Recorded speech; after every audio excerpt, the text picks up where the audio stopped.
Hey guys, welcome into today's video. This is going to be a brand new series on my channel. It's going to be a foundation a day for 42 days. The reason that I wanted to start this video is that I have 51 foundations in my permanent collection.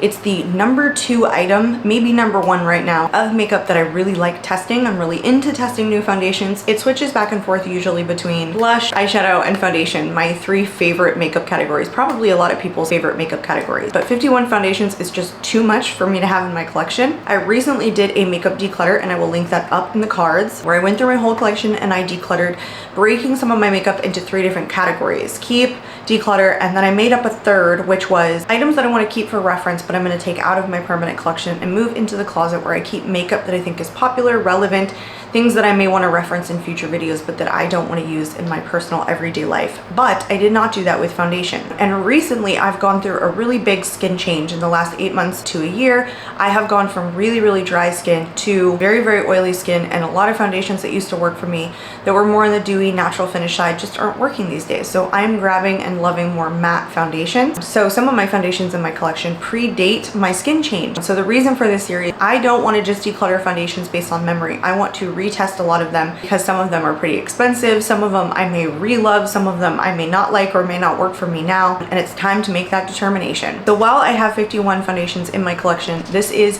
foundation a day for 42 days because there are 9 foundations I have already made a decision on. Some of them I'm actually testing. They haven't gone into speed reviews, but I've worn them very recently, so I know exactly how I feel about them, but I will have to move them into wherever they're going to go, keep, declutter, or in the reference pile. And then there are some that I'm testing that I already absolutely love, haven't gone into a speed reviews, and I know that I'm going to be keeping them. And then 2 of them I have already made the decision that I'm going to declutter. Welcome into day 34, you guys. Pretty excited to do today's video. Pretty excited that I'm almost done. There's 9 foundations left, including today. Today we are doing the RMS Beauty UnCoverup Cream Foundation. This is my only potted cream foundation that I have in my collection, and I want to say I haven't talked about this more than once on my channel. I don't know if this ever went into a speed reviews. I think that I haven't even tried it more than once since I did the RMS Beauty review video, which was several months ago. So I've been meaning to give this another shot, but I feel like I started this series maybe right after or before I filmed the RMS Beauty video. So anyway, let me jump right into telling you guys a little bit about this, and then I'll tell you guys the little bit that I remember for having tried this one time. So this is the RMS Beauty UnCoverup Cream Foundation. It comes in a whopping 16 shades. It retails for $58. I have mine in the shade 11.5 Buff Beige with a neutral undertone. I was looking back at the shades online, and I clearly have one that is too deep for me, but the pictures make it seem like they go pretty light. It's a cream foundation that's supposed to give you a flawless natural finish with skincare ingredients. It gives a luminous dewy finish. It's supposed to smooth, nourish, and blur imperfections.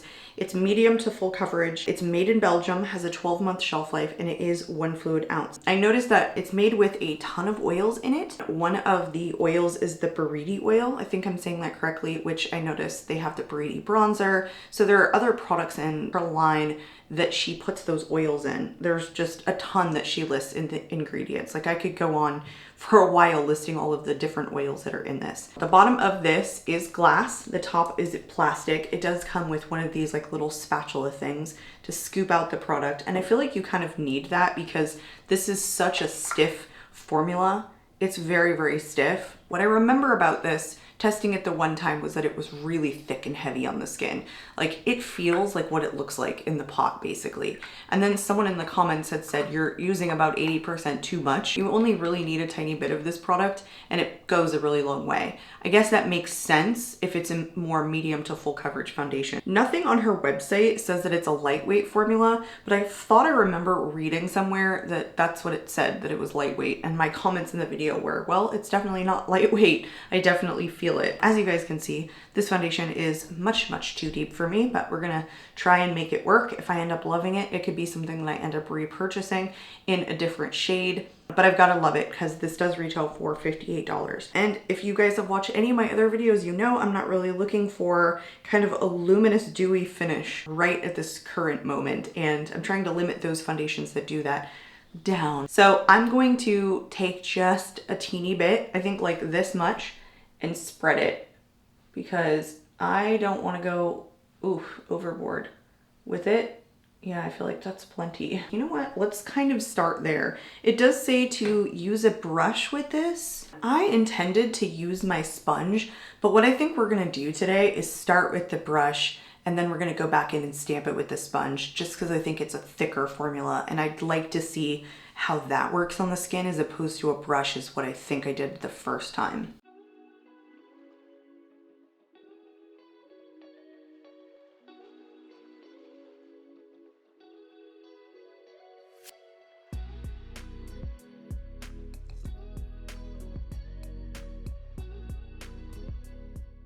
It's interesting, like, scent to it. It smells very makeup-y, and I think that's one of the things that I said in my original try-on of this, that it just has not a fragrance, you know, not like a perfume fragrance, but a definite makeup-y smell. And all of these ingredients in here really could be contributing to that. It's quite strong. I even like really smell it on the brush. I think the amount that I put, so much better than the first time that I applied this, because I was throwing it on like it was a liquid, and this really just doesn't absorb into the skin quite as quickly because it's a cream and it's a thicker cream. So I feel like you want to go in with less. I like this. I can see the shade like right here, that it's a little bit too deep for me, but I think I can get away with it. I even feel like I don't need to use the sponge. Like, I feel like it looks pretty darn good, just like this. I'm just gonna lightly tap. Close up, it looks a little bit heavy on the skin. I wish that it didn't, because I feel like I used such little product. It does look a little bit heavy. All right, let's just take the same little dollop as before. I don't know if I love using like spatulas like this. I can't lie, it's not my favorite feeling on the skin. I'm just kind of moving the product around, and boy, it can travel far. All right, here we go.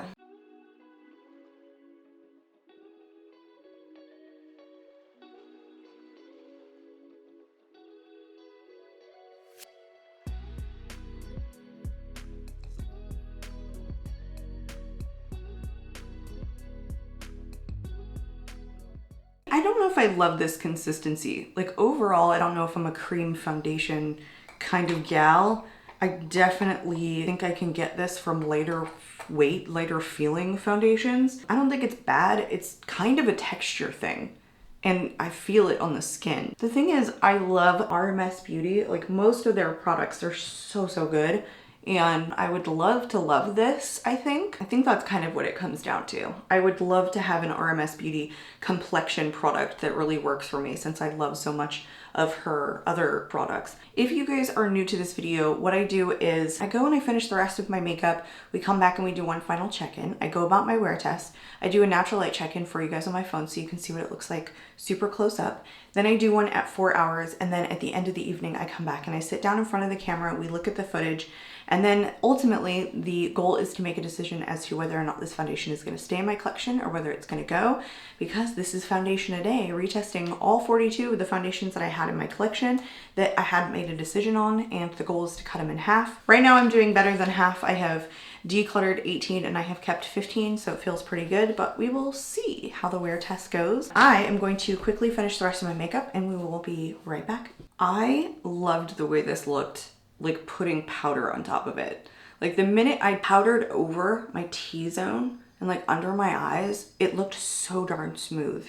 This powder is okay. Like, it's definitely a smoothing powder, but it honestly just meshed really well with this cream foundation and just looked really good. So I'm actually really excited to show you what this looks like in my phone in natural light, so you guys can see just like a close-up of it. I'm about done. I'm gonna go show you guys what it looks like on my phone in natural light, and then I will see you guys back here at the very end of the evening. And by the way, it's 9:30 in the morning now, so I'll see you later. Welcome back, you guys. It has been just about 11 and a half hours because it's 9 o'clock now. I just realized, like, the last wear test that I did on Monday, it was a much longer wear test because Mondays are a longer day for me. I realized, oh, that's right, my son has his little ninja class, which just makes it a longer day because we end up like going to get something to eat because we're all starving afterward, etc. This was an interesting wear test for me. I'm gonna start by showing you guys what it looked like in natural light.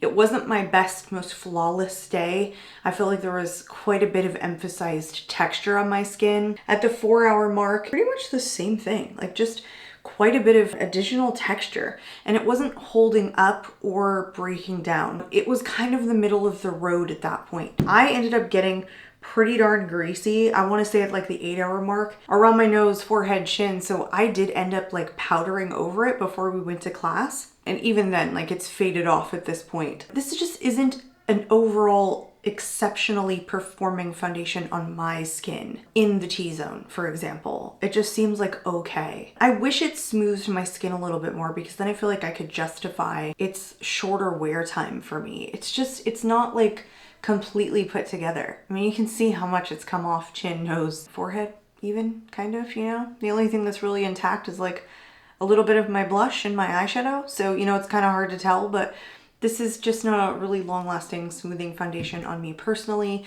I feel like it would probably be a fairly decent product for somebody who didn't have an oilier complexion, but I still feel as though it's a thicker consistency because it's just like that thick, moussey whipped cream texture. I would really be interested in trying her foundation, the liquid foundation, as opposed to this. I don't know if I'm a fan of like these hard cream formulas. So I didn't overall love the formula, and even though I have not worn this that much, I don't think it's worth it for me to keep since I'm trying to cut my collection down. Only thing that I could think of at this point is I would like to use like a smoothing, kind of blurring primer with it, and then it might look a little less textured, I guess. But I'm gonna declutter this. I can't see myself reaching for this. I want it to perform and perfect and all of those things, and I think for me and my skin personally, it's just not providing that to me. And even though I feel like I'll only use this foundation twice, probably what I will do, you guys, in Declutter is move it into Reference, where I have a little spot in my closet that I put stuff that I might talk about, especially if I do like a single brand, or, you know, it becomes relevant because there's a new launch that comes out with that particular brand. And sometimes I have done that. I have done that a couple of times. You never know when you're going to do it. So sometimes you're holding on to things that you never end up talking about again, but sometimes you can use it. But for the purposes of me and my personal collection, not gonna reach for this. I know I'm not. Plus the inconvenience of like using that little spatula, you know, for me, it's just, I can't see myself storing this like with the spatula. I am shocked that I am going to declutter it, but I don't feel bad about it because I just didn't like the way the complexion looked overall. So that puts the tally at Declutter 19, and I've still held on to 15. So I've made some declutter decisions in the last 10 days here. Anyway, that really rounds it out. I hope that you guys are enjoying the series. I hope you enjoyed this video. I hope you found it helpful. I'm out of here for this evening, you guys, and I hope to catch you all in my next one. Bye.